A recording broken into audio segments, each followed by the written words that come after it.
America में H-1B visa से जुड़ा एक बड़ा प्रोसीड्यूरल बदलाव लागू होने जा रहा है, जिसका असर खास तौर पर उन हजारों इंडियन प्रोफेशनल्स पर पड़ सकता है जो हर साल H-1B लॉटरी के जरिए अमेरिका में काम करने की उम्मीद रखते हैं। अब सिर्फ रजिस्ट्रेशन या सैलरी ऑफर ही काफी नहीं होगी, बल्कि एम्प्लॉयर्स को जॉब रोल से जुड़ी बहुत डिटेल्ड इंफॉर्मेशन देनी होगी। तो आज इस वीडियो में हम समझेंगे नया फॉर्म I-129 क्या है, इसमें एम्प्लॉयर से कौन कौन सी जानकारी मांगी जा रही है, वेज बेस्ड लॉटरी सिस्टम कैसे काम करेगा और इंडियन एप्लीकेंट्स को इस नए रूल के तहत किन बातों का खास ध्यान रखना चाहिए। तो चलिए फिर जल्दी से वीडियो को स्टार्ट करते हैं। हाय, मेरा नाम है वर्षा दुबे और आप मुझे देख रहे हैं एनबीटी टेक एड पर। सबसे पहले समझना जरूरी है कि फॉर्म I-129 असल में होता क्या है। जब कोई अमेरिकी कंपनी किसी फॉरेन वर्कर को H-1B वीजा पर हायर करना चाहती है तो एम्प्लॉयर को US citizenship and immigration services यानी कि USCIS के पास फॉर्म I-129 फाइल करना होता है। यही वो ऑफिशियल पिटीशन होती है जिसके आधार पर USCIS ये तय करता है कि एप्लीकेंट को H-1B वीजा दिया जा सकता है या नहीं। अब 1 अप्रैल 2026 से USCIS सिर्फ नया अपडेटेड फॉर्म I-129 ही स्वीकार करेगा। इस बार सबसे बड़ा बदलाव ये है कि H-1B कैप लॉटरी सिस्टम अब पूरी तरह रैंडम नहीं रहेगा।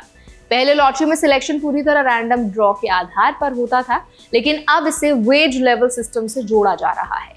इसका मतलब ये है कि एप्लीकेंट की सिलेक्शन प्रोबेबिलिटी उस जॉब के वेज लेवल पर डिपेंड करेगी जो एम्प्लॉयर ऑफर कर रहा है। इस नए फ्रेमवर्क में 4 वेज लेवल्स बनाए गए हैं। लेवल 1 एंट्री लेवल रोल्स के लिए होगा जहां एक्सपीरियंस कम या बिल्कुल नहीं होता। लेवल 2 उन पोजीशंस के लिए होगा जहां कुछ एक्सपीरियंस जरूरी माना जाता है।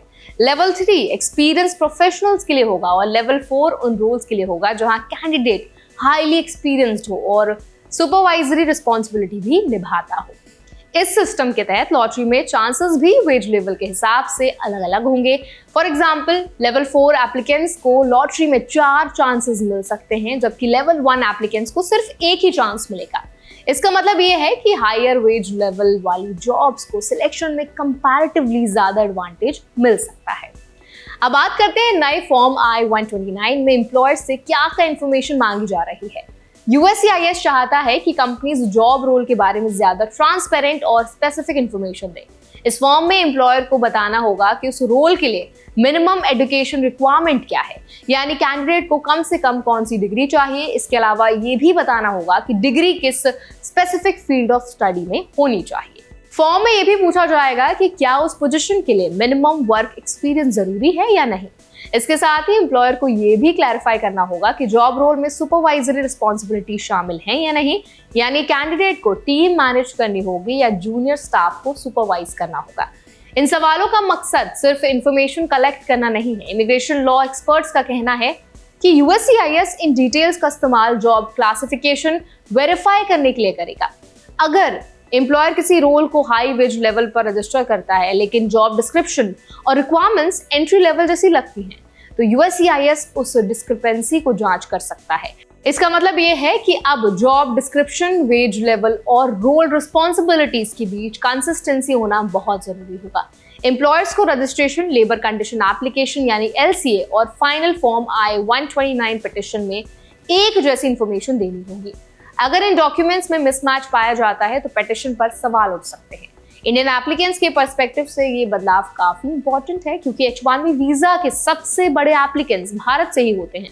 बहुत से Indian IT professionals entry level roles के जरिए H-1B सिस्टम में आते हैं, लेकिन वेज बेस्ड सिस्टम लागू होने के बाद कंपनी शायद हायर लेवल एक्सपीरियंस्ड कैंडिडेट्स को प्रेफरेंस देने लगे। इस स्थिति में इंडियन प्रोफेशनल्स के लिए कुछ प्रैक्टिकल सावधानियां जरूरी हो जाती हैं। सबसे पहले जॉब ऑफर एक्सेप्ट करने से पहले ये समझना जरूरी है कि एम्प्लॉयर उस रोल को किस वेज लेवल में क्लासिफाई कर रहा है। अगर रोल एंट्री लेवल कैटेगरी में है तो लॉटरी चांसेस कंपैरेटिवली कम हो सकते हैं। दूसरा इंपॉर्टेंट बात यह है कि कैंडिडेट की एजुकेशन और एक्सपीरियंस प्रोफाइल जॉब डिस्क्रिप्शन से मैच होनी चाहिए। अगर डिग्री, फील्ड या एक्सपीरियंस रिक्वायरमेंट जॉब रोल से मेल नहीं खाती तो USCIS वेरिफिकेशन के दौरान सवाल उठा सकता है। इसके अलावा एप्लीकेंट्स को यह भी समझना चाहिए कि H-1B पिटीशन का पूरा प्रोसेस एम्प्लॉयर ड्रिवन होता है, इसीलिए कैंडिडेट को अपने एम्प्लॉयर के साथ कम्युनिकेशन क्लियर रखना चाहिए और ये सुनिश्चित करना चाहिए कि रजिस्ट्रेशन, LCA और I-129 पिटीशन में दी गई इंफॉर्मेशन एक्यूरेट और कंसिस्टेंट हो। तो आई होप ये वीडियो आपके लिए हेल्पफुल रहा होगा। अगर वीडियो आपको पसंद आया तो उसको लाइक करें, शेयर करें। अगर आपके मन में कोई डाउट है, कोई सवाल है, तो वो भी जरूर हमसे पूछे कमेंट्स में।